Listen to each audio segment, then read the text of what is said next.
எல்லாருக்கும் வணக்கம். இன்னைக்கு நம்ம என்ன டாபிக் பார்க்க போறோம் அப்படின்னா ப்ராப்பர்ட்டிஸ் ஆஃப் மேக்னெட் அப்படிங்கிற டாபிக் பத்தி பார்க்க போறோம். இதுல 5 ப்ராப்பர்ட்டிஸ் கொடுத்திருக்காங்க.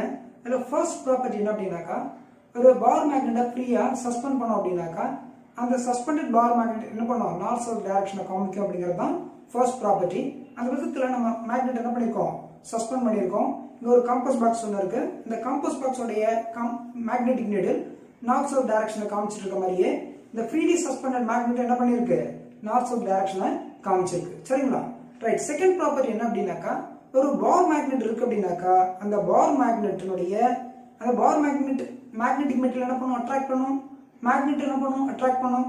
அந்த அட்ராக்டிவ் ஃபோர்ஸ் ஒரு மேக்னெட்ல எங்க அதிகமா இருக்குன்னு பார்த்தோம்னா அந்த மேக்னெட்டோடைய எண்ட் இருக்கு பார்த்தீங்களா, அங்கதான் அந்த ஃபோர்ஸ் அளவு அதிகமா இருக்கு. இது எப்படி தெரிஞ்சுக்கலாம் அப்படின்னாக்கா, ஒரு பார் மேக்னெட்டை கொண்டு போயிட்டு அயான் ஃபிலிங்ஸ்ல நம்ம தொட்டு எடுக்கும் பொழுது அந்த அயான் ஃபிலிங்ஸ் மேக்ஸிமம் எங்க நமக்கு ஸ்டிக் ஆயிருக்குன்னு சொல்லிட்டு பாத்தீங்கன்னா அந்த எண்ட்ஸ் ஆஃப் த மேக்னெட்ல தான் ஸ்டிக் ஆயிருக்கும். அது நம்ம இந்த இமேஜ்ல இருந்து பார்த்தா தெரியும்.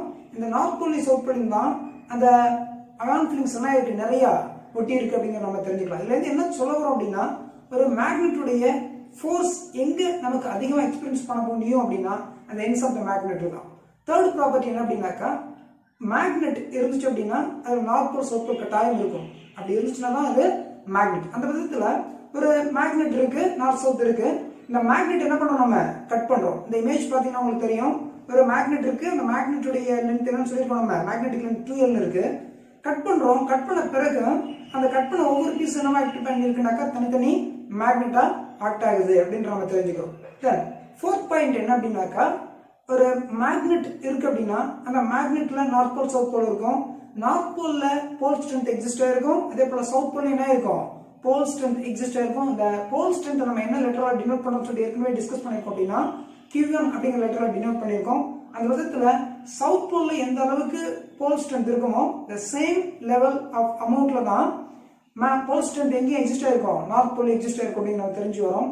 அடுத்து பாத்தீங்க அப்படின்னாக்கா, geometrical length of the magnet and magnetic length of the magnet சொல்ற ரெண்டு லென்த் நம்ம சொல்ல போறோம். இந்த இடத்துல பாருங்க, எக்ஸாக்டா இந்த பார் மேக்னெட்டுடைய ரெண்டு எண்டு இடையில கூடிய தூரத்தை கேபிட்டல் லென்த்ல சொல்லியிருக்காங்க இல்லையா.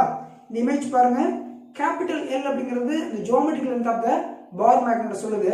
அங்க பாருங்க, அந்த QM சவுத் போல் இருக்கக்கூடிய QM-க்கும் நார்த் போல் இருக்கக்கூடிய QM pole strength of the magnets இடையில இருக்கக்கூடிய தூரத்தை தான் என்ன சொல்றோம், மேக்னெட்டிக் லென்த்னு சொல்றோம். அப்ப இந்த இடத்துல மேக்னெட்டிக் லென்த் அப்படிங்கிறது அந்த போல் ஸ்ட்ரென்த்துக்கு இடையில இருக்கக்கூடிய length magnetic length.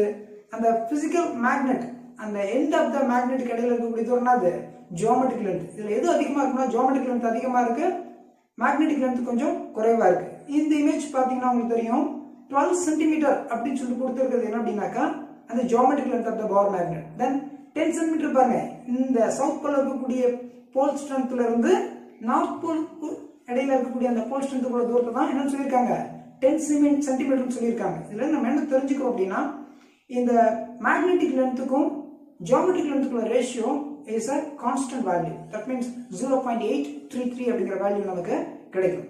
Okay, thank you.